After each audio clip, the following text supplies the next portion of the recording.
farmacéutico es uno de los lobbies más influyentes del mundo. 应对挑战，利益频率破解。 Конечно, должны работать кооперативно, должны... Las farmacéuticas tienen demasiado poder. Avecina una gran guerra entre la realidad virtual y la realidad aumentada. Runs on a low sampling rate, which is what creates stereotypes.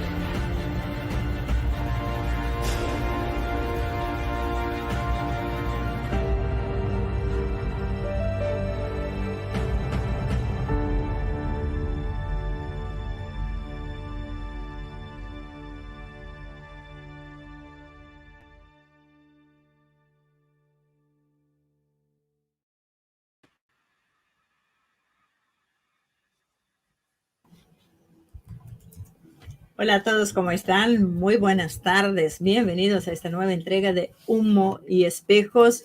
Hoy nuevamente con Ariel Rolfo y como nos tienen mal acostumbrados, vamos a estar hablando de la radiografía política del narcotráfico y hoy toca el marco nacional, ¿no? El caso argentino. Esperamos poder culminar ese tema acá en la Argentina.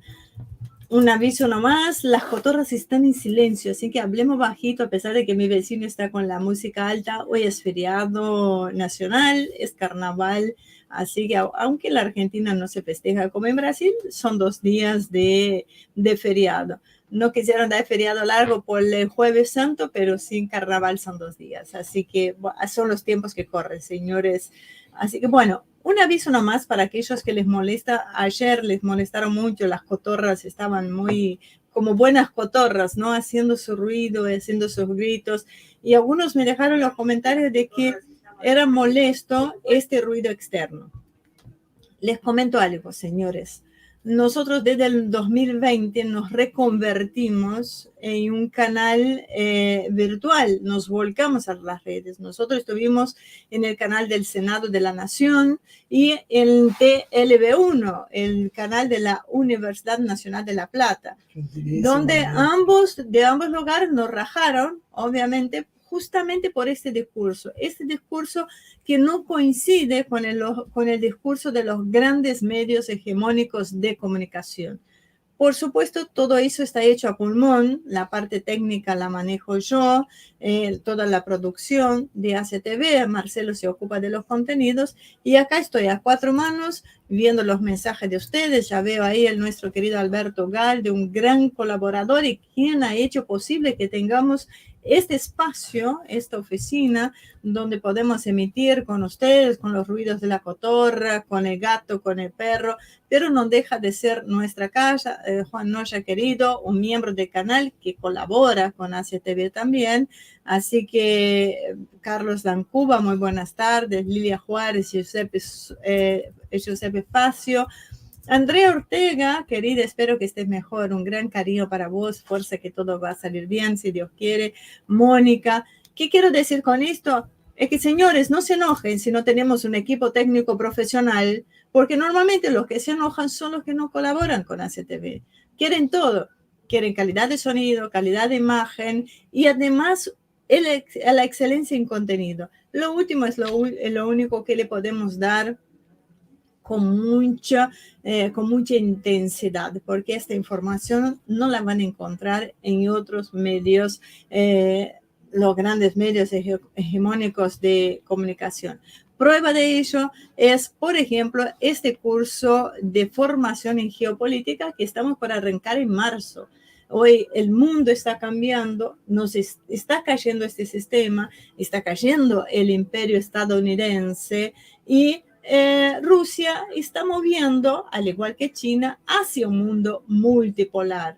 Para entender este proceso, nosotros vamos a hablar sobre la conformación de la civilización rusa durante el mes de marzo y en abril vamos a hablar sobre el resurgimiento, el despertar de Rusia. Este oso, ¿no? Que alguien lo quiso tocar, bueno, se siente preparado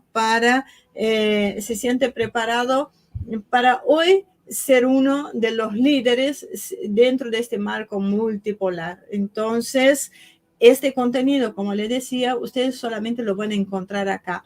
con esta calidad de disertadores. Ahí tenemos 7 módulos. Contamos con el coronel Dmitry Lobkov, Oleg Jansky, Juan Antonio Aguilar, Cristian Lamesa, Nikolai Mikhailov y Marcelo Ramírez. Ya lo puse en el chat, el link para aquellos que quieran escribir. Va a estar abierto al público hasta 30 días una vez que termine. Va a aquellos que quieren el certificado de asistencia virtual, que sí tiene un costo mínimo, que es una manera que tenemos de tener recursos para vivir, porque vivimos de este trabajo, señores, y atrás de esta pantalla hay mucho trabajo, se los aseguro. Por supuesto, no es para esta querida gente que está en el chat, sino para aquellos que suelen vernos diferido y se toma el tiempo de dejar su crítica, que son todas bienvenidas, pero tratemos de que sean críticas constructivas, porque el mundo ya está muy complicado para que quieras destruir lo poco que se tiene de información. Así que bienvenido Ariel Rolfo en esta nueva entrega. Muchísimas gracias por acompañarnos. Ha sido realmente un placer que nos acompañara durante estas 3 semanas consecutivas con ese tema que es realmente muy interesante y que no se aborda en cualquier lado, en ningún medio de comunicación con esta profundidad. Sí, bueno, buenas tardes a todos. Gracias por el recibimiento. Y bueno, esperemos que haya sido de utilidad, porque siempre el objetivo de esto es que deje algo, ¿no es cierto? Si no, uno como los viejos maestros ciruela habla y no queda nada. Lo fundamental que uno pueda hacer, aunque sea humildemente, el aporte, ¿no? Muchísimas gracias, muchas gracias, Carlos. En lo personal, cero problema con el canto de las cotorras. Hace más de un año que lo sigue y uno se da cuenta del esfuerzo que hacen día a día. Solo diré que prosigan, que van por buen camino. Muchísimas gracias, Carlos. Son estos mensajes, señores, justamente estos mensajes que nos alientan a seguir adelante. Y es este espacio que damos la oportunidad de que tenemos la posibilidad de contar con expositores como Ariel Rolfo, que sí tiene un gran conocimiento del tema y temas que realmente son interesantes y que no se puede profundizar en mucho tiempo. Así que bueno, ya Ariel, ya estamos listos ahí, ya tengo en la pantalla la primera parte de la primera foto de tu exposición. Bien. Y a escucharte. Después traeré Bien. A Marcelo para un intercambio. Hoy lo que vamos a hacer, como yo aclaré la otra vez, esto solamente es un sintético, esquemático y breve análisis político, porque es un tema muy complejo, muy amplio, y bueno, tratamos de en máximo 1 hora tratar de explicar. En las 2 anteriores hablamos sobre el marco internacional, en vamos a hablar sobre el marco nacional y un caso en particular, porque cada país tiene sus particulares y es el caso argentino. Vamos a la siguiente, Ivonne. Bien, muy sintéticamente, vamos a diferenciar. Cuando vimos el marco internacional, hablamos de los carteles internacionales de la droga, que son organizaciones criminales de envergadura.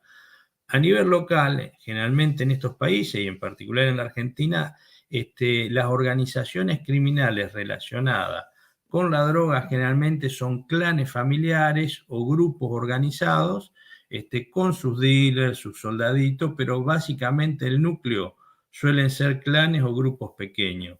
Y después cuando nos referimos a droga, por ahí algunos decían, pero hay un montón de drogas, sí. Droga es toda sustancia natural o sintética que puede alterar las funciones psíquicas del sistema nervioso central y que generalmente generan dependencia física y psíquica. Y después, bueno, una clasificación en función de las características o los efectos que producen. Tenemos los narcóticos, donde está el opio, la morfina, la heroína, el fentanilo, que es un opiáceo también. Aquellos que son estimulantes, como la cocaína, las anfetaminas, las metanfetaminas, el éxtasis. Otros son más vasodepresores, como los barbitúricos, las benzodiazepinas, que son las pastillas, el Valium, el Rohypnol. El alcohol también es un psicotrópico depresivo. Están los alucinógenos, como el LSD, la mescalina que sale de los hongos, el polvo de ángel, el pegamento, la nafta. Todo eso puede ser droga, ¿no es cierto? Y después normalmente en los sectores más acomodados, más desarrollados, o en las sociedades se suele consumir de mejor calidad. En los sectores más pobres, menos favorecidos de las sociedades, se suele consumir drogas de menor calidad, entre otras el paco, el pegamento, y generalmente, yo ahí pongo en rojo, están cortadas, están diluidas, por decirlo de otra manera, o mezcladas con otras cosas, que muchas veces las sustancias con las que se cortan las drogas suelen ser más perniciosas que la droga en sí. Por ejemplo, en el caso de la cocaína, para que tenga brillo, se le puede poner esos tubos fluorescentes, que el vidrio de los tubos fluorescentes, eso se muele finito, se mezcla ahí, entonces eso le da brillo. Hay algunos cortes para aprovecharlo, pues más barato, se le pone fentanilo, que trae serios problemas. ¿Por qué? Porque si bien da el efecto psicotrópico, si no se mide bien puede matar, como ya ocurrió, a los consumidores. Y también en el caso de la cocaína, como adormece, se suele poner anestésico como la lidocaína, pero inclusive se llega a utilizar algo que produce el mismo efecto, que es el levamisol, que es un antiparasitario de uso veterinario. O sea, es basura lo que se consume. Por eso no solo es la droga, sino la adulteración de la misma que se hace para que sea más barato, tenga una mayor rentabilidad económica, ¿no? Vamos a la siguiente, Ivonne. Bien, nos vamos a mover, como hicimos en la otra parte, en función de una tesis política o un principio, a ver si podemos demostrar a través del desarrollo de la charla que esto es así, y cuál es la tesis política que tenemos para el marco nacional y el caso particular de la Argentina. Nosotros decimos que el narcotráfico a nivel nacional, a escala nacional, es operado por clanes o grupos locales. Los grupos locales generalmente tienen la envergadura de un sector de la ciudad, ni siquiera llegan a abarcar una ciudad, a diferencia de los carteles internacionales que abarcan grandes áreas de los países. Pero el accionar que son operados por estos grupos locales en narcotráfico, el mismo solo es factible porque operar de estas bandas criminales está posibilitado, modulado, influido por la connivencia y esto quiero ser claro, de facciones corrompidas de poderes del Estado. No es que todo el poder. ¿Cuáles son las facciones corrompidas de estos poderes del Estado que lo modulan, lo auditan, lo controlan? Bueno, básicamente hay una triada de poder constituida por las fracciones corruptas del poder político, del poder judicial y de las fuerzas de seguridad. Y lo otro, asociado a esta operatoria que tiene un fin económico, ¿no es cierto?, de una forma ilícita obtener recursos económicos, lo llamamos que hay una caja chica a nivel nacional. A nivel internacional ya vimos que hay una caja grande manejada por los grandes carteles y compartida por organismos de poder de los países, de las potencias internacionales, a través de sus organismos como la CIA, la DEA, ¿no es cierto?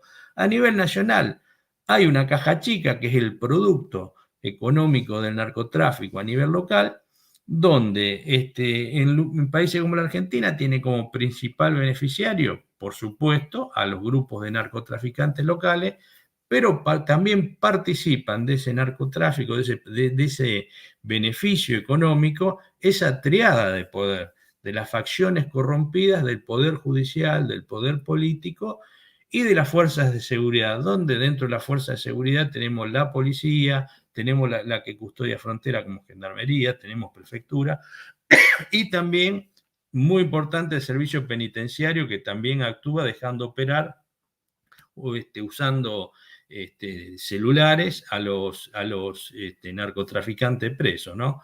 Vamos a la siguiente, Ivonne. Bien. Esto habíamos visto un cuadro muy parecido en la FA internacional. Bueno, a nivel nacional, lo que tiene el narcotráfico, como habíamos dicho, es un crimen complejo. ¿Por qué? Porque otras áreas de un delito complejo más que un crimen, otros delitos, por ejemplo, como decíamos, el robo a un banco, el robo a un blindado, es algo sencillo, porque ahí hay una banda que planificó, robó el blindado o el banco, y si la cosa anduvo bien, planifican otro robo, y si la cosa no anduvo bien, terminan todos presos, o reparten la plata, se separan y no se ven más. En el caso del narcotráfico es distinto porque, entre otras características que tiene, es que por un lado es un comercio muy rentable y se multiplica mucho el valor del producto. Segundo, que al tener esa rentabilidad y al ser algo que debe permanecer en el tiempo como un comercio, necesita una evolución en el tiempo. Esto genera, por un lado, crimen organizado, organizaciones criminales, porque tienen que tener una estructura permanente para perpetrar este delito, ¿no es cierto? Y a su vez necesitan tener la connivencia de factores de poder del Estado, en particular de esta triada de poder. Tienen que tener la anuencia y la connivencia de políticos, de gente del Poder Judicial, de la Fuerza de Seguridad, si no, es muy difícil que eso se pueda mantener en el tiempo. Y lo otro, bueno, además de violencia e inseguridad pública que genera, la violencia asociada al narcotráfico es muy claro, y una fractura social porque da posibilidades o tienen una política activa de captación de nuevos integrantes de estas bandas, donde normalmente son los más jóvenes, y es un primer escalón a partir del cual ingresan al delito, ingresan también al consumo, y es muy difícil terminar con eso. Gran parte de la gente que está detenida o encausada son delitos relacionados con el narcotráfico, ¿no? Y el último punto que ven ahí en pantalla, ustedes, que yo lo pongo subrayado, el tema geopolítico. Y pongo que esta puede ser, y hay que determinar en cada país si es así, otro factor a analizar si en realidad la gran ola de narcotráfico, de adicciones que hay en un país, si eso no está promovido por algún poder internacional, si no forma parte de una estrategia geopolítica y como herramienta de sometimiento es utilizada. Por eso pongo al lado sí o no, puede sí, puede que no, depende del país. Y esto que puede ser artificioso, si no, pero será así. Bueno, yo traigo a colación, por ejemplo, esto lo tienen en todas las guerras de sexta generación, el narcotráfico, el atentado ambiental, forman parte de esa guerra no convencional, de esa guerra de sexta generación, donde pasa a ser una herramienta más. Por ejemplo, hay un libro de dos coroneles chinos que se llama La Guerra Sin Límite, 1999, que claramente entre los ítems que nombra es utilizar las drogas para someter. Y ellos dicen, usar todos los medios disponibles para obligar al enemigo a obedecer nuestros propios intereses, ¿no es cierto? O sea que en cada país hay que ver si también no hay una mano negra atrás de esto.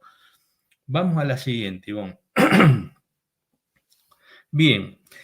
¿Y cómo ingresa y se asienta el narcotráfico en un país? Yo para esto voy a tomar una esquematización que en el año 90 hizo el coronel Mohamed Ali Zenedine, ya fallecido, donde dice que, bueno, en la primera etapa es una etapa de conversión, este país virgen, digamos, en este aspecto, donde el país empieza a ser un país de tránsito y de consumo. La segunda etapa es donde se empieza a consolidar el tema del narcotráfico en el país con la formación de grupos criminales, de clanes de narcotraficantes y el asentamiento de mafias extranjeras también puede ser.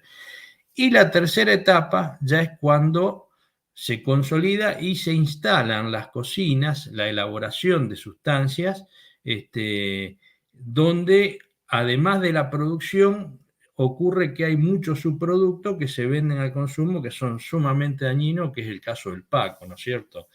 Y estas tres etapas solo se pueden desarrollar libremente cuando existe connivencia del poder de Estado. No hay otra manera, porque necesita una evolución en el tiempo y eso solo es posible tenerlo cuando existe la connivencia justamente de los poderes políticos, judiciales y la fuerza de seguridad. Y me corrijo, cuando digo de los poderes, digo de las facciones corruptas de los poderes, porque no todos los políticos son corruptos, no todos los miembros del Poder Judicial son corruptos y no todos los miembros de la Fuerza de Seguridad son corruptos. Por el contrario, la mayoría por ahí es gente sana, pero estas facciones tienen una gran incidencia interna, ¿no es cierto? Y en la Argentina lo que podemos ver que esas 3 etapas de las que hablaba en el 90 el coronel Seynen-Din se han cumplido, ¿no es cierto? Fue un gran previsor de esto, ¿no? Vamos a la siguiente, Ivonne. Bien, muy sintéticamente acá tenemos toda la evolución histórica en Argentina, después algunas cositas las vamos a ver en detalle. ¿Cuándo empieza a ser la Argentina un país de tránsito y consumo? La primera etapa. Bueno, la primera etapa podemos, más allá que en épocas pretéritas, mitad del siglo pasado, había sectores muy focalizados que consumían o estaban esta sustancia, en particular en locales nocturnos, en prostíbulos, en determinados ámbitos de cantantes, porque una de estas drogas tiene una gran cualidad, no vamos a decir cuál, para dar una potencia vocal. Entonces había en particular un estilo de música que era común que usaran, ¿no?, esta sustancia. Pero después, digamos, a nivel nacional, empieza a ser un país de tránsito y de consumo a partir del 78, que se instala la zona franca de Bolivia en la ciudad de Rosario, en la zona portuaria de Rosario, donde van Galtieri, va Macera y va Hugo Banzer, presidente de Brasil, y más se empieza a profundizar en esa relación de la narcodictadura de García Meza del año 80, donde la dictadura argentina prestó mucha colaboración en operativos, inclusive en personal, adiestrando a las fuerzas de Bolivia. Esto lo cuenta mucho Michael Levin. Michael Levin escribió un libro que se llama La Gran Mentira Blanca. Michael Levin es un agente de la DEA que en el año 76, 77 trabajó en Argentina durante 3 años y se jubiló dentro de la DEA. Y bueno, él cuenta cómo la DEA no podía avanzar sobre los grandes narcotraficantes porque estaban muy protegidos por la CIA. O sea, básicamente la conducción de la DEA en sincronía con la CIA veían qué es lo que se podía detener y qué no. Y en ese aspecto explica también mucho cómo fue el caso de Bolivia, ¿no es cierto? Bueno, a partir de eso empieza a ingresar. Yo, como dato anecdótico, vivencial mío, yo recuerdo en los 80, mediados de los 80, donde compañeros de política, pero que eran de las barras bravas de los clubes, estoy hablando año 87, 86-87, cómo se había organizado. En esa época ya se consumía cocaína, se consumía marihuana, también se consumían pastillas, pegamento, y la organización que se habían dado las fuerzas de seguridad, la policía provincial era la que proveía de marihuana a las barras bravas y la policía federal era la que proveía la cocaína, ¿no es cierto? Así que esto viene de lejos. A partir de los 90 se da un fenómeno que hace que la Argentina sea un país no solo de tránsito y consumo, sino fundamentalmente de producción también, ¿no es cierto? No es que se dejó de producir en Colombia, en Bolivia, en Perú, pero sí debido a que en el año 88, en una convención que hacen las Naciones Unidas contra el tráfico de estupefacientes, se establecen restricciones a la importación de precursores químicos a los países productores de hoja de coca, como Colombia, Perú y Bolivia. Entonces, bueno, Argentina, por una serie de características, por tener cercanía a la zona de producción de hoja de coca, por tener fronteras porosas, por tener una fácil accesibilidad a precursores químicos, fue un territorio apto para instalar las cocinas, y entonces el país ahí ya cumple la tercera etapa de ser un país de producción, a lo cual, a todas estas cualidades para producir acá, había otra más adicional. La Argentina, además de una buena red interna de distribución de ruta, tenía puertos a través de los cuales enviar la producción a Europa. Y después, ya llegando al 2010, miren lo rápido que hemos ido, o sea, hasta el día de hoy hay fabricación en Argentina, ¿no es cierto? Y es un país de paso, pero a partir del 2010 se empiezan a activar otros canales, como por ejemplo el caso de Brasil a través del Puerto de Santo, y es más sencillo enviar de allá, aparte hay organizaciones de mucha mayor envergadura que acá, y bueno, buena parte del tránsito está cursando por ahí. Obviamente en Argentina sigue estando, inclusive el año pasado se encontró un cargamento de 1.650 kilos de cocaína acá en la zona de Rosario, ¿no? Vamos a la siguiente, Ivonne. Bien, ahora en función de esas tesis que la Argentina es un país de tránsito de los grandes cargamentos, carteles internacionales, y después vamos a ver el tema del consumo interno, ahora vamos a ver algunos casos donde vamos a comprobar que esto es así, que esa tesis que tenemos nosotros es cierta. Y acá yo simplemente traigo a colación algunos de los operativos, de los principales operativos que hubo en Argentina, que se han incautado. Caso de bobinas blancas, ahí vemos todas esas cosas de color, son los paquetes que iban adentro de unas carcasas metálicas, porque el tema es que esto puedan pasar por los escáneres de puerto, ¿no es cierto? El operativo Carbón Blanco, donde la droga iba adentro de bolsas de carbón, el operativo Navidad Blanca, Águila Blanca, Café Blanco. Fíjense como en Café Blanco muchos de los paquetes tienen un sello que indican la procedencia, y el de más abajo fue el operativo que se hizo en Rosario, 1.650 kilos, en el año 2022. Vamos al siguiente, Ivonne. Bien, estos son los procedimientos de lo que vimos las imágenes en la filmina anterior. Fíjense cómo a partir de los 90 empieza. Anterior a eso prácticamente no hay grandes operativos, pero a partir de los 90 que Argentina se empieza a constituir en un país de fabricación y de paso, por ejemplo, en el año 95 el operativo Café Blanco se incauta 1 tonelada en Catamarca. Esto estaba relacionado, el operador final era el cartel de Cali. En todas estas vamos a ver que hay generalmente se encuentra la conexión con un cartel internacional, el volumen es entre 1 y 2 toneladas, tienen una logística donde por ahí usan grupos locales. La segunda causa importante fue la operación Strawberry, donde se incautaron más de 2 toneladas, el que estaba relacionado al cartel de Cali, el destino a Europa, vía Alemania.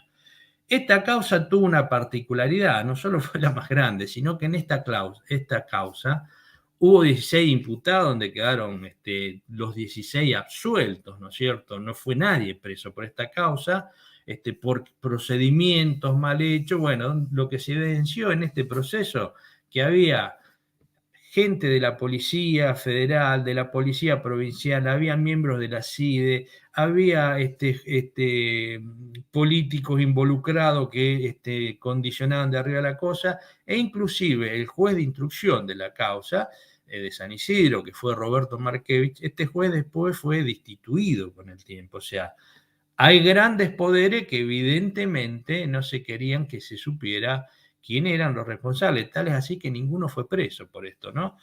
A pesar que hubo 16 imputados y una serie de cuestiones. Bueno, en el 2011, operativo Navidad Blanca, 1 tonelada. 2012, operativo Carbón Blanco, 1 tonelada.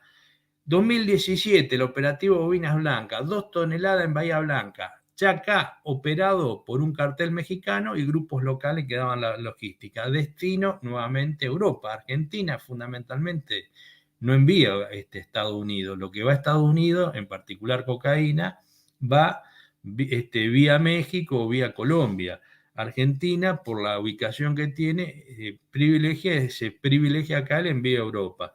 Y el último, el operativo que se hizo el año pasado, 2022, había 1.650 kilos de tonelada, iba en big bags, se llama, que son bolsas grandes de maíz, y el que operaba atrás era un cartel, atrás de esto había un cartel colombiano y daba destino a Dubái. O sea, acá vemos en estos casos emblemáticos que ocurrieron en Argentina, que siempre hay o 1 o 2 toneladas, hay un grupo local que da logística operatoria, hay un grupo internacional que es el que opera finalmente, y el destino generalmente es Europa. Y lo otro, esto para ver que las mulas que suelen ir y se ven en los programas de televisión que los agarran en el aeropuerto, pueden llevar 1 kilo, 2 kilos, pueden llevar una valija con doble fondo y 5 kilos, pero ahí ese no es el canal principal del narcotráfico. Eso, como yo digo, son cuentapropistas. Acá está el verdadero narcotráfico internacional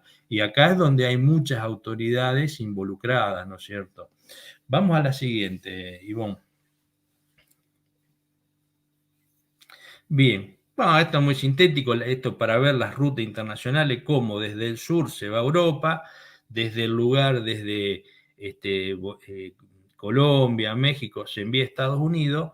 Y acá hay, fíjense, 2 flechas rojas, una que va de Perú a Brasil y otra que va de Bolivia a lo que sería la zona portuaria del Río de la Plata. La primera, la que va de Perú a Brasil, eso es la ruta Caipira, eso está controlado completamente por el primer comando de la capital, de San Pablo, quizá hoy la mayor organización criminal del mundo, porque se calcula entre 29.000 y 40.000 sus integrantes. Eso parte de Perú, cruza por Bolivia, o puede ser de Bolivia, cruza por Paraguay y por el sur de Brasil ingresa, donde de ahí se provee todo el mercado brasilero, que es el segundo mercado de consumo después de Estados Unidos. Y después hay otra ruta que baja de Bolivia, cruza el norte por la ruta 34, la llamada Ruta Blanca, y de ahí se distribuye vía Córdoba para otros lados y vía el litoral, Rosario, conurbano, ¿no es cierto? Vamos a la siguiente, Ivonne, a ver. Bueno, estos son rutas, acá lo vemos más en detalle. América, las 3 zonas productoras de hoja de coca, esto es de cocaína, digamos, y vean cómo las flechas, tanto de Colombia, de México, van para Estados Unidos y cómo baja del norte la cocaína y pasa por Paraguay o por la ruta 34 y sale por los puertos de Argentina, también algo de Uruguay, porque la hidrovía llega a Palmira. Y acá, bueno, faltarían las que van el ingreso a Brasil, pero vamos a la siguiente. No, estos son ilustrativos, otra ruta, acá se ve más el caso de Brasil, como Colombia, Venezuela, triangulan ahí si usan los puertos, o Brasil vía generalmente el principal puerto, el de Santos, ¿no? Y lo otro, que esto sí es la particularidad de Brasil, como Brasil utiliza mucho el tema de no solo el mercado africano, sino fundamentalmente cómo África también es un puente de rutas que ingresa por otro lado y principalmente ahí va, el ingreso es vía Italia, donde una de las organizaciones principales, la organización criminal, que es la 'Ndrangheta calabresa, la que tiene más incidencia en eso, ¿no? Vamos a la siguiente, Ivonne. No me quiero ir de lo nacional, pues es largo. Bueno, y acá vemos las rutas mayoristas del tráfico internacional, cómo ingresan esos grandes volúmenes, ¿no es cierto?, de droga, que muchas de estas rutas también son utilizadas por el narcotráfico local. Pero bueno, ¿cómo se ingresa la droga acá? Bueno, normalmente se puede ingresar por vía terrestre, por vía aérea o por vía fluvial. Por vía terrestre normalmente entra por la ruta 34, es la llamada Ruta Blanca, lo que entra por ahí fundamentalmente es cocaína, y si no puede entrar por la hidrovía, eso ya sería por Paraguay, y si no, también por ruta. En el caso de la ruta aérea a Argentina, ¿cómo se ingresa? Bueno, se ingresa por Bolivia o por Paraguay, donde se cargan avionetas. Acá normalmente no se carga marihuana, pues no es rentable, sino que se cargan avionetas tanto desde Bolivia como de Paraguay, donde esas avionetas vuelan bajo y tiran directamente los paquetes de droga en campos del norte de Santa Fe, de Chaco, norte de Santiago, ¿no es cierto? Y después la tercera vía por la cual ingresa, cada vez más importante, es la hidrovía. ¿Por qué? Porque la hidrovía permite cargar grandes volúmenes de droga que viene adentro de cargamentos de pele de soja, de harina de soja, de soja o de maíz, y eso hace que sea fácil ingresarla, se puede ingresar buenos volúmenes, y aparte, al ingresar por la hidrovía, ya puede llegar a un lugar donde rápidamente eso es canalizado a través de los puertos, porque la hidrovía tiene contacto directo con Puerto Rosario, caso de Buenos Aires, caso de Uruguay. Lo fundamental es el puerto. Entonces, las dos rutas históricas que hubo de ingreso a la Argentina es, por un lado, la del noroeste, por Bolivia, por Salta y Jujuy, que entra la cocaína, y la ruta del noreste por Paraguay, que históricamente se utilizó para marihuana, y actualmente está lo que se llama la ruta paraguaya de la cocaína, que en realidad es cocaína que proviene de Perú o Bolivia, y a través de la hidrovía, con connivencia de grupo organizado en Paraguay, se ingresa por la hidrovía y se le llama la ruta paraguaya de la cocaína, ¿no es cierto? Bueno, la ruta caipira ya la hablamos, pero es más atinente a Brasil, ¿no es cierto?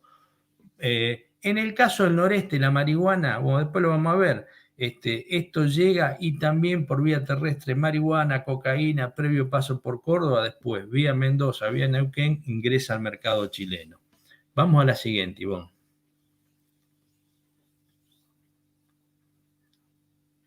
Bien, esto simplemente para ver, es un procedimiento que se hizo. Ese es el tipo de avionetas. Vean los bultos en el suelo, esos rosaditos, eso seguramente es cocaína. Y bueno, esa avioneta despegan de esos campos y vuelan bajo el radar, van y directamente tiran esos paquetes en los campos. ¿Cómo se los señalizan? Bueno, generalmente los vuelos son nocturnos. ¿Por qué? Pues es más fácil señalizar. Después ingresan. Hay un vuelo con instrumento, ¿no es cierto? No es que vuelan en función de la luz. Todas estas naves tienen un instrumental para navegar, la navegación aérea, y llegado a destino se le suelen adentro de tambores de 200 litros vacíos, adentro se le ponen unos tarros de 5 litros con las mechas y querosén. Entonces esos tarros se prenden y se ponen adentro de esos tarros de 200 litros. Entonces esta señalización de la pista aérea solo es vista del aire. De noche uno eso no lo ve. Entonces estas avionetas, al encontrar ya el punto, tiran la mercadería y vuelven. Ni siquiera aterrizan. En algunos casos aterrizarán, pero normalmente ni siquiera aterrizan. Esto para que tengamos una visión, ¿no? Vamos a la siguiente, Ivonne. Bien, este fue un caso emblemático, y para tocar un tema distinto, que es el de las drogas sintéticas, pero para ver que también el narcotráfico internacional incide acá. Y lo que tiene de joyita este caso acá, en función de la teoría que nosotros decimos, solo es posible todos estos delitos de narcotráfico, si hay autoridades, esa triada de poder, hay miembros del Poder Judicial, hay políticos y de la Fuerza de Seguridad involucrados. Y el caso que se conoció como el triple crimen de General Rodrigo, el caso de la efedrina, todos los elementos están ahí. Lo que vemos abajo, por un lado, son 3 empresarios del rubro farmacéutico que tenían laboratorio, droguería. Los que están a la derecha son los que los mataron, y lo que se ve arriba son los cadáveres. Los cadáveres de esta gente desapareció, no se encontraba, y bueno, aparecieron 2 o 3 meses después, y se ve que los habían tenido, no se sabe si en cámaras, en freezer, congelados, ¿no es cierto? Vamos a la siguiente, Ivonne. Bien, muy sintéticamente, ¿cómo fue este caso? Bueno, lo que ocurrió también, traigamos a colación, en su momento se prohibió o se dificultó la importación de precursores químicos en el año 88 a los países productores de coca.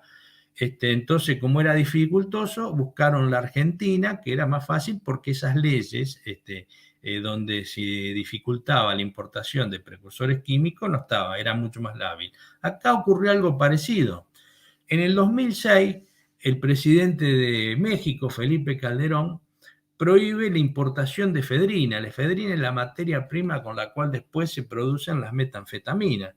Entonces, ¿qué ocurre? Buscaron, decir, ¿dónde podemos tener un lugar donde sea más fácil conseguir esto y fabricar? Argentina. Dice, bueno, vinieron a Argentina, por eso generalmente son mexicanos los que han estado relacionados a esto, y empezaron a tener una importación de efedrina, y desde Argentina se triangulaba, se enviaban allá. Acá estuvo el famoso rey de la efedrina, que fue Mario Segovia, originario de la ciudad de Rosario, que él exportaba, por ejemplo, la efedrina mezclada en azúcar, y él tenía una relación directa con el cartel de Sinaloa, con el Chapo Guzmán, ¿no es cierto? Y en el caso de este triple crimen vemos que los involucrados no eran gente que se había originado en el delito, sino que eran empresarios normales que vieron la posibilidad, como dice una vieja frase, la ocasión hace el ladrón, y bueno, vieron que era un gran negocio traficar este producto y lo hicieron. Entonces se traía efedrina de China o de India, que tenía un costo de $40. En Argentina ese producto tenía el kilo un costo de $120 en el mercado legal del medicamento. Se importaba legalmente porque Argentina no tenía esas limitaciones que había puesto Felipe Calderón en México.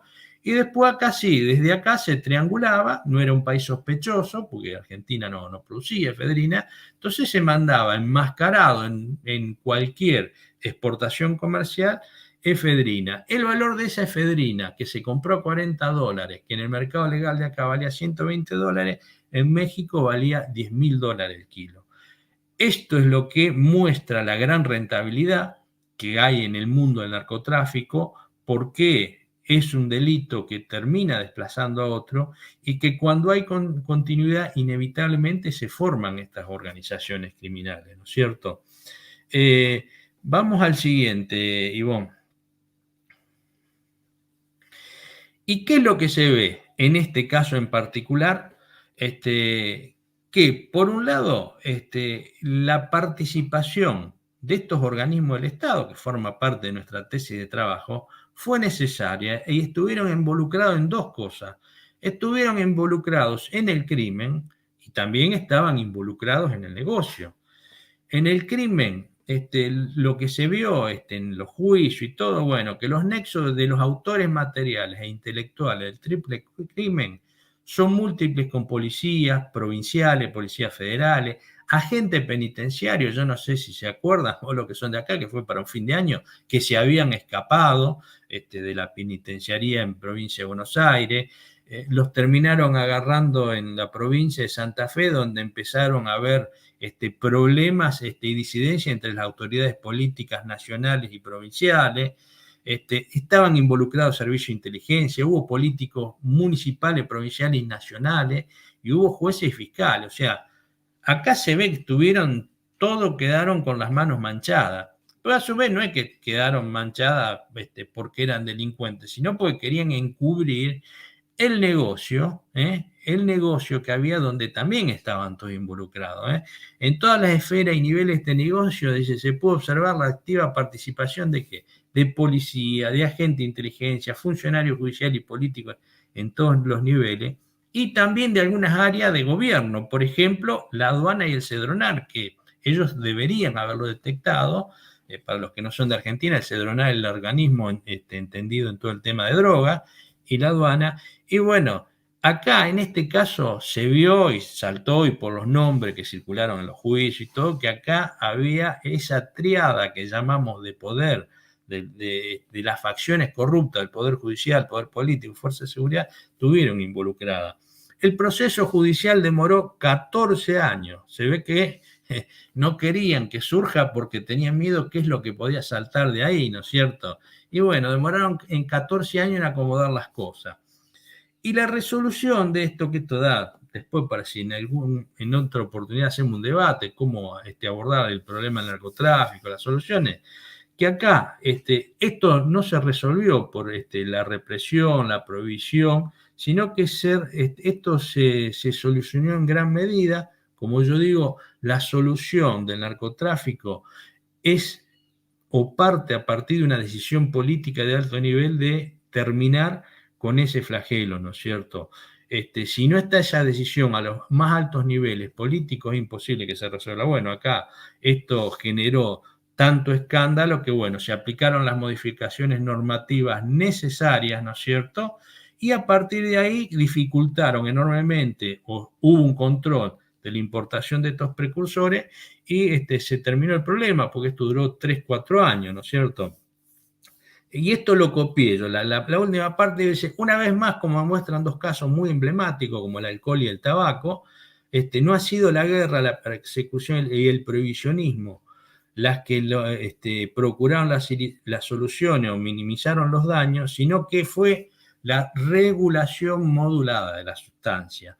Esto es, formas de regulación pública de los mercados de diferentes sustancias que permiten minimizar los daños que generan la producción, la distribución y la comercialización, ¿no es cierto?, en los mercados ilegales. Y esto se puede ver, o sea, hay que tener cuidado, estamos hablando de regulación modulada, no estamos hablando de liberación, ¿no es cierto? Es para hablarlo en detalle, pero ha sido una regulación modulada e inteligente del Estado, aplicando las medidas. Esto fue una decisión de alto nivel político, es decir, esto no se hace más y no se hizo más. Vamos a la siguiente, Ivonne. Bien, vamos a pasar, estas son las rutas, vamos a la siguiente. Vamos a la siguiente. Vamos a la siguiente, Ivonne. Bien, y pasemos esta a la otra. A ver, ahí está, en esta acá. Bueno, esto eran las rutas, que hablamos que las rutas del narcomenudeo, de los minoristas que compran para el mercado lugar, por ahí, se repiten los mismos lugares de paso, las mismas rutas que siguen las rutas mayoristas, nada más que los volúmenes son distintos y normalmente los grupos o clanes locales son los que la traen y la fraccionan, la trabajan. ¿Cuáles son las principales plazas o mercados locales donde va la droga? Bueno, las principales plazas, una muy conocida por el nivel de violencia que ha alcanzado esto, es la Plaza de Rosario. Los grupos más conocidos son los monos, pero hay otros grupos tan importantes como los monos, como, qué sé yo, los Alvarados, está la Tata Medina. O sea, los monos no controlan toda la ciudad, controlan una parte de la ciudad. O sea, hay mucha, por supuesto que un grupo que tiene 20 años, un grupo peligroso, maneja, es uno de los principales, pero no es el único ni controlan toda la ciudad. A diferencia de cartel internacional, después vamos a ver unos cuadritos comparativos. ¿Y quiénes son los que han estado también involucrados, que siempre se encuentran? En el caso de Rosario se ve que las barras bravas de los principales clubes han tenido un gran involucramiento y hasta han tenido zonas, ¿no es cierto? En Córdoba, ¿a quién tenemos? Los principales, más conocidos, que esto es información que puede estar desactualizada, esto no es un informativo de la realidad de hoy, pero es un poco lo que ocurrió y los principales grupos que operan o operaron. En el caso de Córdoba, los dos principales grupos que operaron, la Hermandad y los Zorritos dependen de un grupo que viene de la Paternal de Buenos Aires, y hay otros microgrupos peruanos. Casi todos estos grupos tienen una buena composición mixta de peruanos y cordobeses. ¿Qué es lo que se ve en Córdoba también? Bueno, que barras bravas en particular, que se vio, yo digo, por casos en que salieron integrantes involucrados, cabeza de barra brava, por ejemplo, la barra brava de Talleres de Córdoba. No sé si la Belgrano estará. En el caso de la ciudad de Buenos Aires, ¿qué tenemos? Que es una plaza muy importante. Bueno, tenemos lugares donde hay bolivianos, por ejemplo, que la suelen entrar de Salta y operan principalmente el barrio de Liniers. Tenemos peruanos que la suelen ingresar más vale por Jujuy, después cruza Salta y operan en la zona del Bajo Flores, que ahora ha habido unos operativos y han cambiado unos cuantos líderes. Digamos, la han descabezado un poco hace poco. Y tenemos paraguayos que operan mucho en la zona de Retiro, en la zona de la Villa 31, que los apodan los sanpedranos. Y acá yo quiero hacer una observación, porque fíjense, yo le hablo, acá hay peruano, paraguayo, boliviano. Ojo con la xenofobia, ojo con la xenofobia. Quizá por la facilidad que tienen se han instalado y la traen y operan, pero operan junto con el argentino. Porque en la salida fácil decir, son estos extranjeros que vienen. Y no, acá la mayoría de los extranjeros, todos somos hijos extranjeros, la mayoría de los extranjeros, y por supuesto los bolivianos, los paraguayos, los peruanos, hay muy buena gente. Por ejemplo, paraguayos en la construcción hay cantidad monstruosa de paraguayos trabajando en la construcción, o peruanos y bolivianos que trabajan en las quintas suburbanas. La mayoría de los hermanos latinoamericanos que vienen son trabajadores, gente buena, gente muy respetuosa, muy honesta. No confundamos que esos pequeños grupos que hay de extranjeros delincuentes con toda la comunidad. La mayoría de la comunidad de los extranjeros es gente bien, es gente de trabajo, como en la Argentina. La mayoría son gente de trabajo y tenemos sectores de la población que se han corrompido, han caído en el delito, y eso es lo que pasa, y también lo mismo pasa con estos poderes del Estado involucrados. Hay que saber separar la paja del trigo, ¿no es cierto? ¿Y cómo están organizados estos? Bueno, y el principal centro, pasa que ahí está más controlado, que hay violencia, en todos los lugares que son buenas plazas de consumo, siempre hay violencia urbana por la disputa de territorio, pero esto no dicho por mí, sino por Bernie, donde él dice los principales lugares, dice, bueno, La Matanza, Quilmes, San Martín, José C. Paz, Malvina Argentina, Morón, General Rodríguez, Moreno, Merlo, Ituzaingó, Lanús, Florencio Varela, Almirante Brown y Avellaneda, o sea, prácticamente todo el conurbano, y a su vez a lo cual hay que agregarle los municipios de Mar del Plata, Bahía Blanca y La Plata, claro, también son buenos mercados, o sea, acá está la mayor producción y el mayor consumo, ¿no es cierto? Lo que ocurre es que acá, por ejemplo, a diferencia de Rosario, no es para defender Rosario, es que acá está todo más organizado y controlado. En Rosario es un caso particular que en alguna oportunidad podemos analizarlo. ¿Y cómo se organiza esta gente? Bueno, generalmente este clan o esta microorganización de crimen organizado, lo que hacen, importan de los países productores. ¿Qué traen? Bueno, pueden traer cocaína o traen pasta base, que la cocina, en el caso de la heroína, en el caso de la marihuana, bueno, viene como tal, el corte, la picadura, entonces la fraccionan, si es pasta base la cocinan, ¿no es cierto?, la distribuyen y también la copian. ¿Y cómo la venden? Bueno, la estructura parte de esa estructura mayorista que es el clan, generalmente son clanes familiares acá, los que dan origen a estas organizaciones.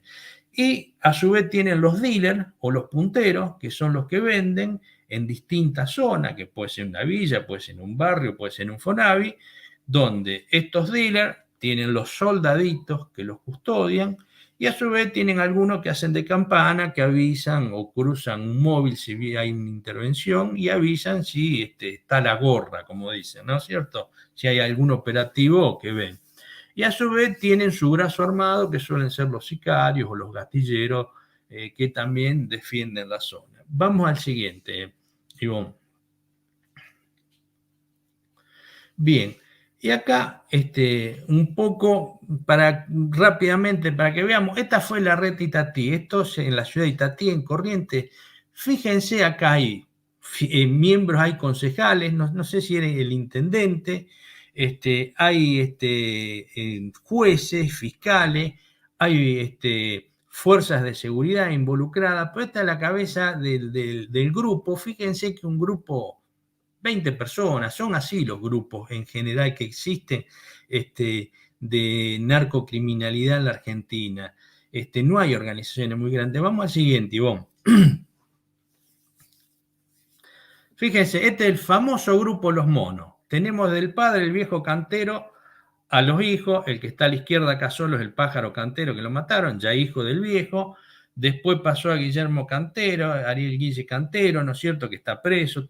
Casi todos estos están presos. Pero esta es la cabeza de la organización. Y para abajo, este clan, este grupo narcocriminal, que es un clan, tenía esos dealers, tenía los soldaditos, pero son estructuras monstruosas, ¿no es cierto? Y esto domina una parte, la zona sur más vale de Rosario, no domina todo. Vamos al siguiente, Ivonne. Estos que vimos hasta ahora son grupos argentinos. Fíjense acá, fíjense, esto es un cartel del narcotráfico. Está de moda el cartel Jalisco de la nueva generación, que el líder está el Mencho Cervantes, el líder, y a su vez ahí tiene sus hermanos, que son sus auxiliares de campo. Fíjense cómo tiene gente organizada en el lavado, gente en el control en relaciones, como una de esos rectángulos verticales donde hay mucha gente adentro, son los distintos estados de México que controlan, que responden a este cartel. A la derecha tiene todo un grupo que es el brazo armado del grupo. Esto es un cartel. Lo otro que vimos antes son los grupos que operan, para ver la diferencia que hay entre los carteles, los grandes carteles internacionales de la droga, y los grupos que tenemos en estos países que no tenemos carteles internacionales y que están ligados al consumo interno. Vamos a la siguiente, Ivonne. Bien, esto es un cuadro muy interesante, muy sintético. Si ustedes amplían la pantalla y lo ven, se van a dar cuenta que hay algunos iconos donde la hojita quiere decir que hay marihuana, la jeringa quiere decir que hay cocaína, la mano con la bolsita quiere decir que hay lavado, si hay un arma quiere decir que hay violencia urbana, si hay un policía señalado ahí, relacionado, quiere decir que hay corrupción de los poderes institucionales.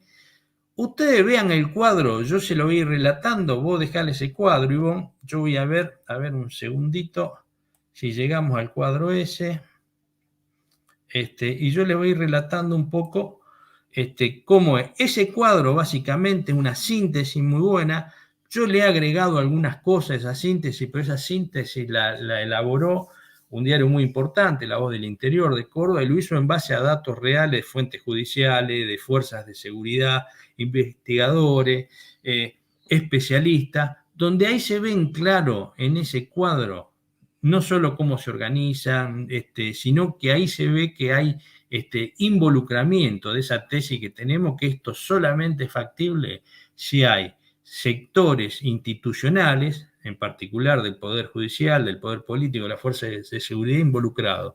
Y dejamos esa radiografía del narcotráfico a nivel nacional, cómo está organizado en cada uno de los lugares. Ustedes el mapa lo van a ver, zona más clara y zona más oscura. Las zonas más claras son donde menos desarrollado está. A medida que se va oscureciendo el mapa, tenemos una mayor organización y mayor desarrollo del narcotráfico, de la corrupción, de las organizaciones criminales. Y bueno, las dos principales, si ustedes se fijan, es la zona del litoral, que es Santa Fe y provincia de Buenos Aires, ¿no es cierto? Yo le voy a ir relatando muy sintética y muy rápidamente las características que tiene cada zona el narcotráfico en la Argentina.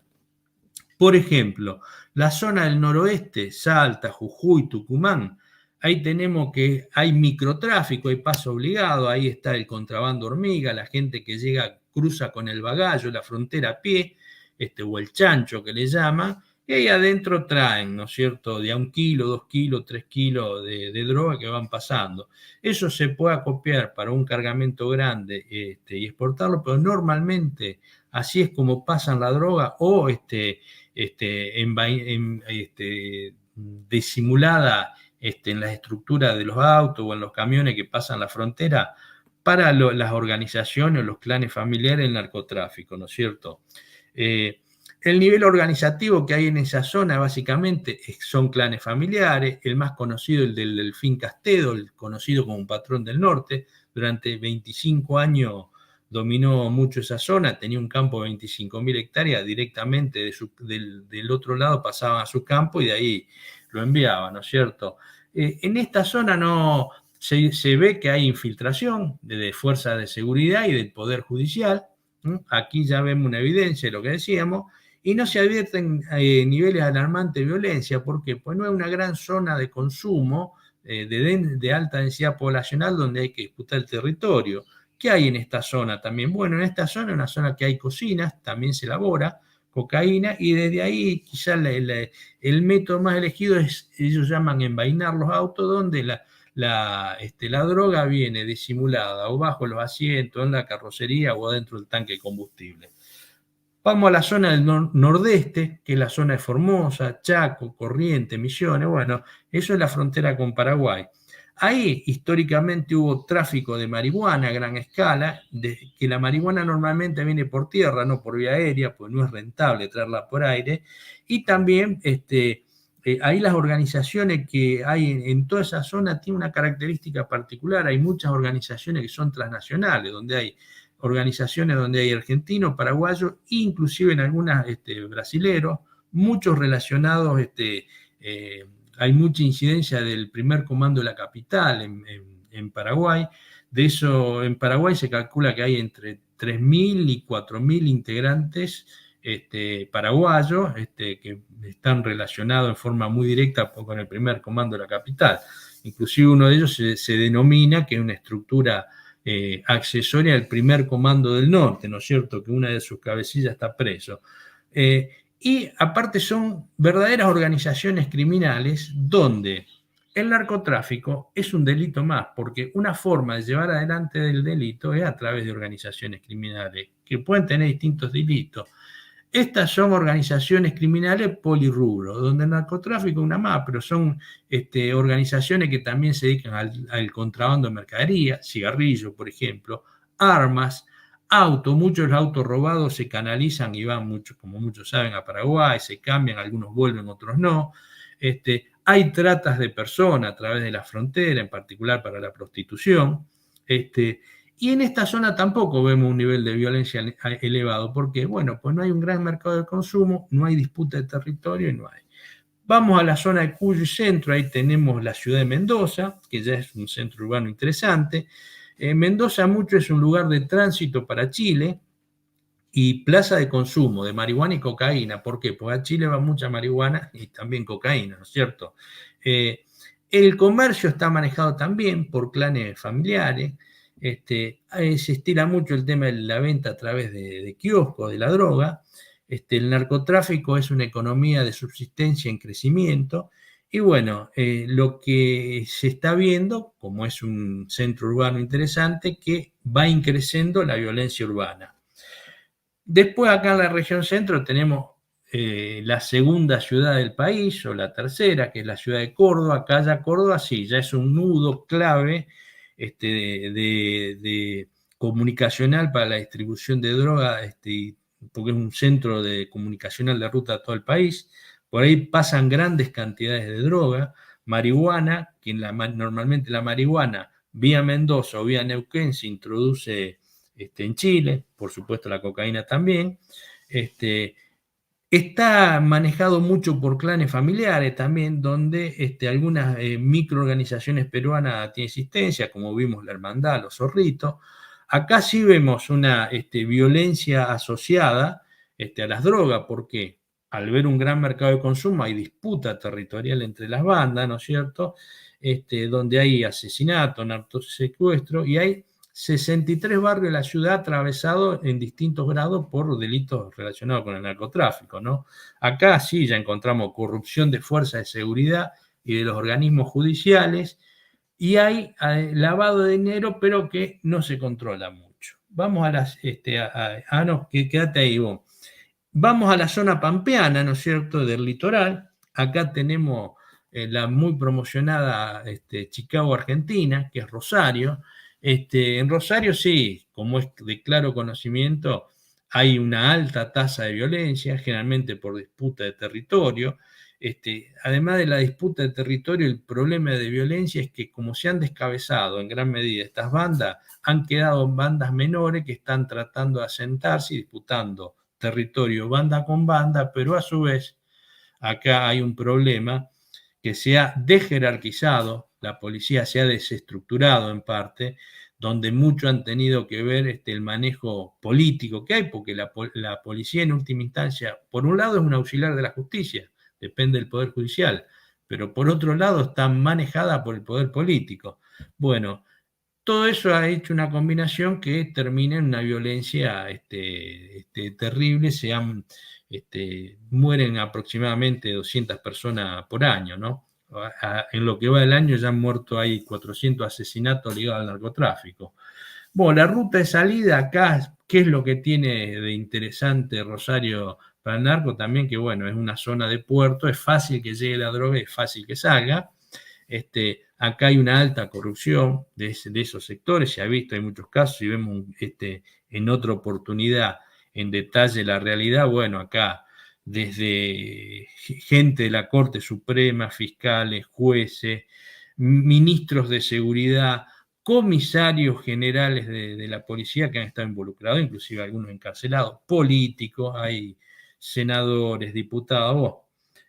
Hay de todos los colores. Acá queda claro que esto es posible porque esa triada de poder lo posibilita. Es posible porque hay bandas narcos, pero si no lo posibilita el poder no sería.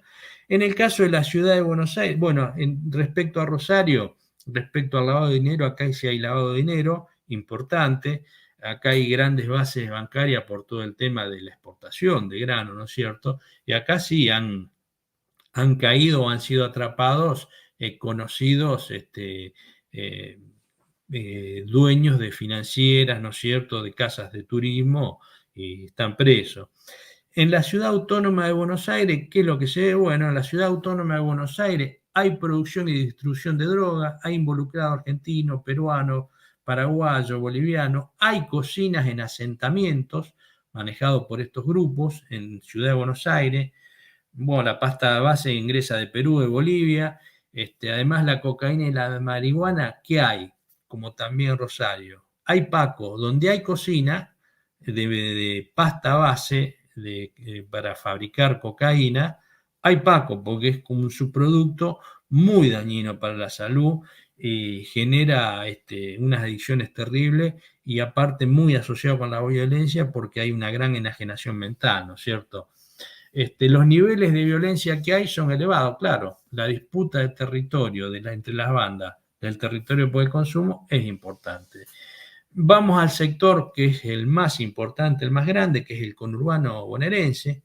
Ahí, por los datos que hay producción y distribución de droga, también donde hay argentinos y extranjeros, peruanos, paraguayos, bolivianos, mexicano también, como vamos a ver, y hay vinculación con los sectores de poder y de la policía, como han quedado en muchas causas, inclusive tiroteos entre policías provinciales y federales. Uy, se confundieron y se tirotearon. No, hay un problema de disputa del negocio también, porque es muy raro que no se reconozcan porque van de uniforme, tanto de la policía provincial como de la policía federal, van con su uniforme y se tirotean. Y después no se habían dado cuenta que del otro lado eran policías, ¿no? ¿Qué hay acá como característica? No solo hay elaboración de cocaína, sino también hay elaboración de drogas de diseño. Hay muchas bandas organizadas en el conurbano bonaerense que contratan especialistas extranjeros para la fabricación, tanto de cocaína como de las drogas de diseño. En las drogas de diseño quizás los mejores son los mexicanos. Y si ustedes recuerdan, en el caso de la efedrina, para fabricar metanfetamina, ¿dónde se fabricaba? Se fabricaba en una quinta Ingeniero Maastricht, había relacionado tanto el cartel del Golfo como el cartel de Sinaloa, y eso tenía su correlato acá, ¿no es cierto? Una de las formas de operar, ustedes fíjense, cuando vean casos, generalmente están en casas quintas, porque es más fácil trabajar ahí, que las alquilan por un tiempo y después se deshacen, pues muchas veces después encuentran, cuando la vuelven a alquilar, un montón de cosas que tienen que ver raras, que tienen que ver justamente con tachos que han quedado vacíos de los precursores químicos que han usado. Y la otra particularidad que tiene el conurbano bonaerense es que han diseñado algo novedoso, que son las cocinas móviles, que las montan en camiones, en colectivos. Entonces fabrican en un lugar y después de un tiempo mueven todo el vehículo a otro lugar. Entonces son cocinas móviles que son más difíciles de detectar. Y por último, para terminar con esta radiografía, está el sur argentino, ¿no es cierto?, donde ahí el narcotráfico viene en aumento, pero no hay cocinas ni hay bandas organizadas que generen grandes problemas, ¿no? Bien, acá hemos terminado la radiografía. Vamos a la siguiente, Ivonne.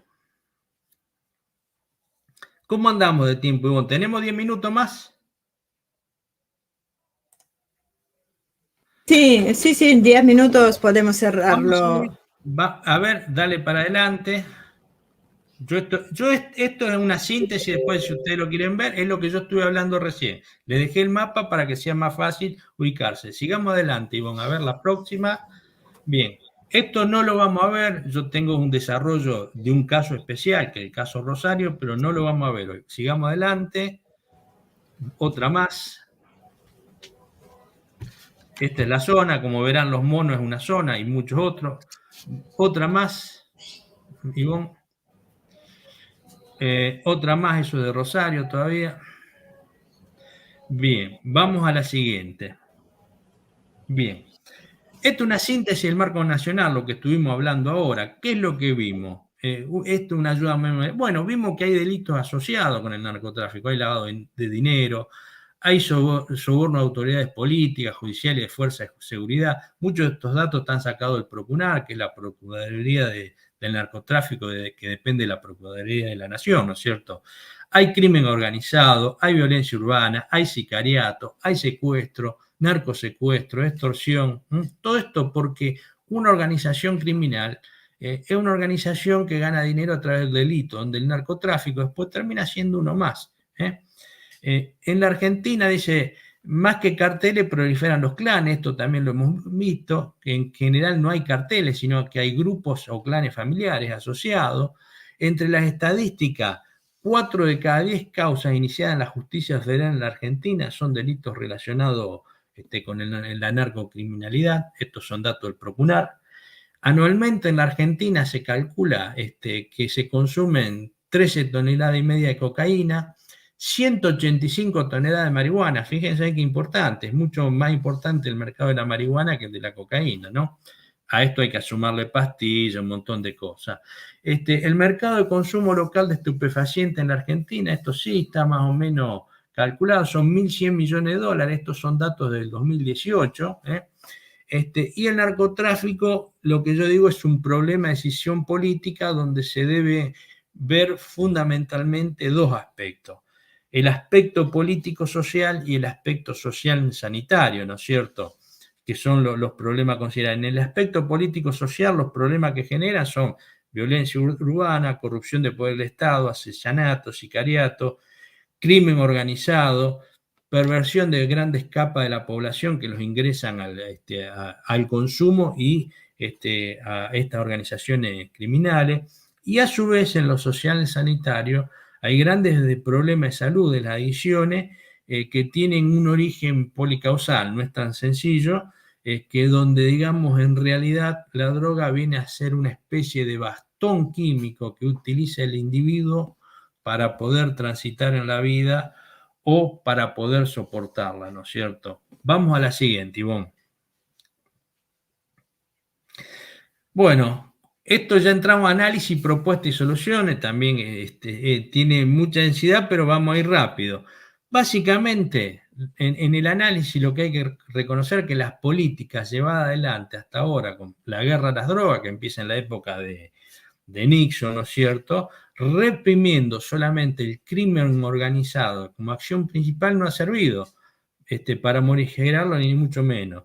Segundo, los modelos socioeconómicos que tienen los países, en particular aquellos modelos socioeconómicos que producen pobreza, desocupación, marginalidad, dan un caldo de cultivo apto que facilitan, no es que producen, pero sí facilitan mucho la degradación social, el desarrollo del narcotráfico y por lo tanto el crimen organizado.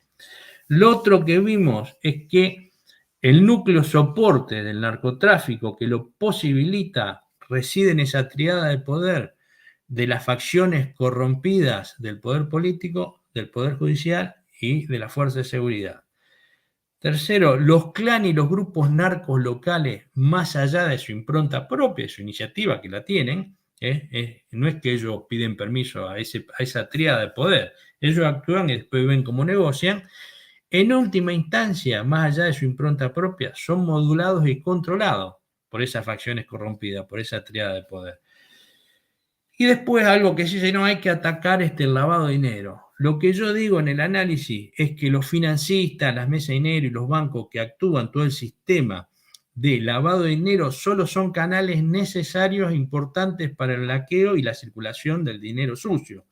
Pero a nivel nacional, los blanqueadores y este sistema no son un factor de poder en el control y el manejo del negocio. Es una herramienta accesoria más de todo el sistema que por supuesto hay que combatir. Y por último hay los organismos extranjeros como la DEA, que supuestamente colaboran localmente al combate del narcotráfico, en realidad, desde mi punto de vista por lo menos, tienen una acción neutra y en muchos casos muy negativa, en particular protegiendo a jefes narcos con lo que tienen connivencias en función de su interés que es Estados Unidos, ¿no es cierto? Vamos a la última, Ivonne. Bien. ¿Cuáles son las acciones concretas? Esto es algo muy subjetivo, es algo mío, que muchos pueden compartir o no, y esto se presta a un debate de horas y horas, ¿no es cierto? Pero muy, muy sintéticamente, yo lo que digo, en primer lugar, que el narcotráfico no solo es un crimen complejo, sino que es un problema sistémico, ¿no es cierto?, que requiere un abordaje sistémico también para solucionarlo, un abordaje integral. No se puede con 2 o 3 políticas, sino requiere un abordaje integral si queremos eliminarlo de un país, no solo el narcotráfico, sino las consecuencias, porque las problemáticas de las drogas, además de un problema de seguridad pública, de crimen organizado, en realidad todo esto es un problema económico, un problema social, un problema educacional y de salud pública el que hay que abordar. Por eso hay que abordarlo integralmente en todos esos aspectos, si no, no se va a solucionar por más que dupliquemos la fuerza de seguridad, por más que pongamos gatillo fácil, mano dura, con eso solo no se soluciona. Es necesario que haya una coerción del poder de Estado, pero con eso solo no alcanza. El problema social de salud y de consumo, ¿qué implica? Bueno, hay que asumir a través de un proyecto político nacional, ¿no es cierto?, respecto al tema de salud, en un aspecto preventivo y un aspecto curativo. El aspecto preventivo es fundamental porque la mayoría de la población no consume, consumió alguna vez, pero no son consumidores habituales. Entonces, esto como en el cigarrillo, lo fundamental es no empezar. Tiene que haber toda una política de un proyecto nacional preventiva en educación, en la posibilidad de la realización socioeconómica, no solo colectiva, sino del individuo. Si el individuo no tiene trabajo, no tiene salida, no tiene posibilidad de realizarse como individuo, como decía, la droga termina siendo un bastón químico con el cual transitar la vida o poder soportarla, ¿no es cierto? Y esto implica justamente un proyecto donde necesitamos proyectos de país, proyectos políticos de crecimiento con inclusión social y de promoción social.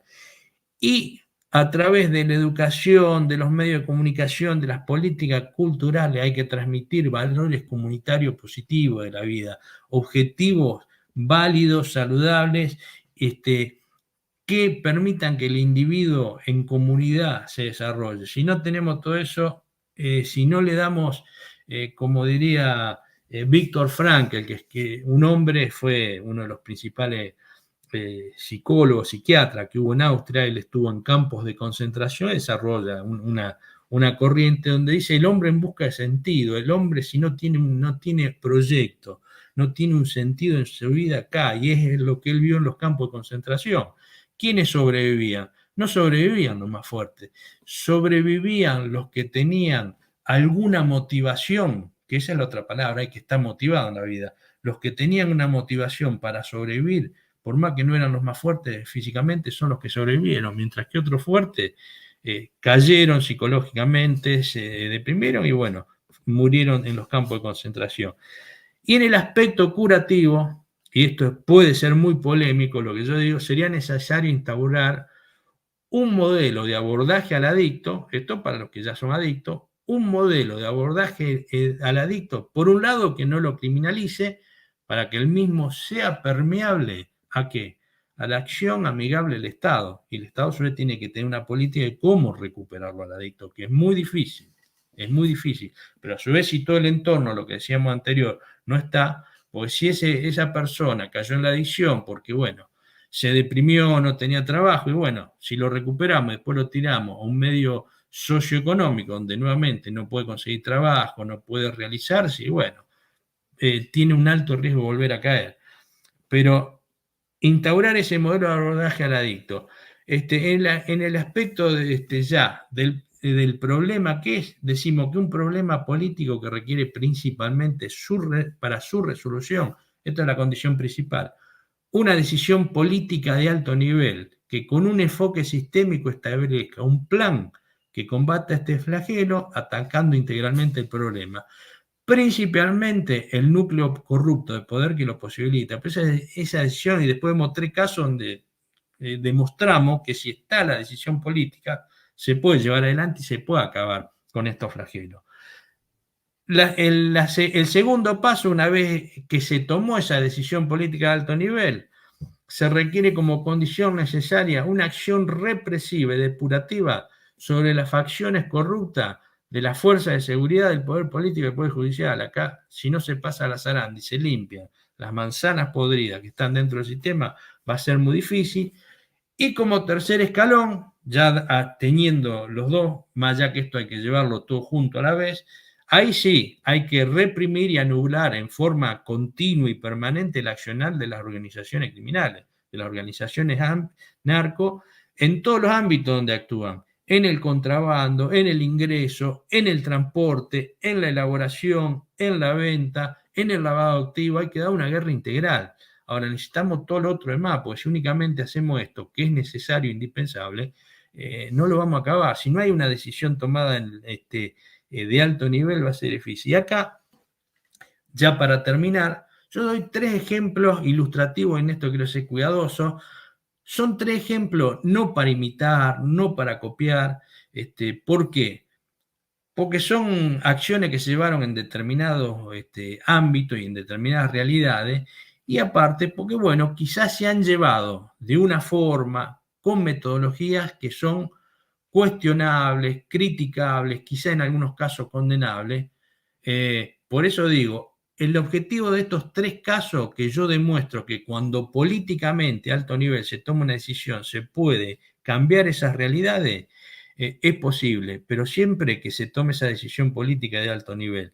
Y los 3 ejemplos que yo doy, uno es el caso de Singapur, que también era un lugar muy contaminado por los delitos de todos los órdenes, y bueno, hubo un gobernante, Lee Kuan Yew, no sé bien cómo se lee, que bueno, él aplicó mano dura durante muchos años y hoy Singapur es un lugar súper seguro, súper tranquilo. El segundo caso que se puede dar, la ciudad más insegura de Estados Unidos, era Nueva York. Bueno, vino un señor que se llamó Rudy Giuliani, él estableció lo que se llama tolerancia cero, entonces cualquier delito, así sea tirar un papel en la calle, la policía iba, intervenía, labraba acta y si había que poner preso, ponía preso. También una especie de inflexibilidad, de tolerancia cero de mano dura, logró que Nueva York pase a ser una de las ciudades más seguras de Estados Unidos. Y el tercer caso, más cercano en el tiempo y quizá en nuestra geografía, es el caso actual de El Salvador con Nayib Bukele, que, reitero, quizá con método discutible, cuestionable, criticable, condenable, eso es subjetivo. Alguno dirá muy bien lo que hizo y otro dirá no, viola mucho los derechos humanos. Bueno, son subjetividades de cada uno, ¿no es cierto? Por eso esto amerita discusión. Pero ahí también tomó una decisión política de alto nivel de combatir las maras y tomó una serie de medidas y rápidamente, en menos de un año, prácticamente, eliminó el accionar delictivo y los asesinatos que había. Un fin de semana había tenido como 64 asesinatos y bueno, puso preso 60.000 personas, algunas de las cuales quizá no es culpable, pues bueno, hay una excepción al respeto de las libertades democráticas y los derechos, pero bueno, ellos actuaron de esa manera. En estos 3 casos, reitero, no para imitar, son casos ilustrativos, demuestran que cuando hay una decisión política de alto nivel, se puede llevar adelante en forma integral, como explicamos antes en el narcotráfico, para solucionarlo. Esta es una visión particular o subjetiva. Vamos al último, Ivonne, la última filmina. Bueno, estos son los 3 señores, el de Singapur, Rudy Giuliani en Estados Unidos y el de acá abajo de Bukele. Fíjense, todo eso abajo es como tienen los detenidos, algunos de los detenidos en unas cárceles, todo esto eran miembros de las maras. Vamos a la última, la siguiente. Bien, y esto es lo que yo digo. Hay que tratar de arribar a un buen análisis de esto y un análisis profundo, porque hay una vieja frase que dice: un problema bien planteado es un problema medio resuelto. Otra frase que se atribuye a Einstein, pero aparentemente no es de él, pero no importa, quedémonos con la frase, que dice: locura es hacer lo mismo una y otra vez esperando obtener resultados diferentes. Bueno, el esquema operativo de la guerra a las drogas represivo se viene usando, pero eso solo no alcanza, no sirve, eso es lo que se viene haciendo en los últimos 50 años, evidentemente hay algo que falta o que falla, y por eso si volvemos a repetir lo mismo, nuevamente vamos a fracasar. Y a la tercera frase, que esta ya no sé si la escribí yo o la copié de algún lugar, yo lo que digo, necesitamos cambiar la forma de hacer las cosas si queremos cambiar los resultados. No hay otra alternativa. Si seguimos haciendo lo mismo, no lo vamos a resolver. Y por ahí, en esa nueva forma de hacer las cosas, quizás hay que tener o la valentía o la amplitud de criterio de decir, bueno, vamos a animarnos a hacer tales y tales cosas para terminar con este flagelo. Lo último que digo, que el cambio necesario e indispensable, que es desde más alto nivel político se tome la decisión de aprender, de emprender una acción integral, firme y contundente para erradicar este flagelo del narcotráfico. Si no se hace, es que no se sabe cómo hacerlo, no se quiere o no se animan a hacerlo, o directamente se es cómplice y parte interesada del problema. Hasta aquí llegué, espero... Impresionante, Ariel. Debo reconocer y coincidir con buena parte del público que la verdad es un tema que, bueno, se ha desmenuzado de una manera impecable. Así que si no nos encuentra más, ya saben cuál es el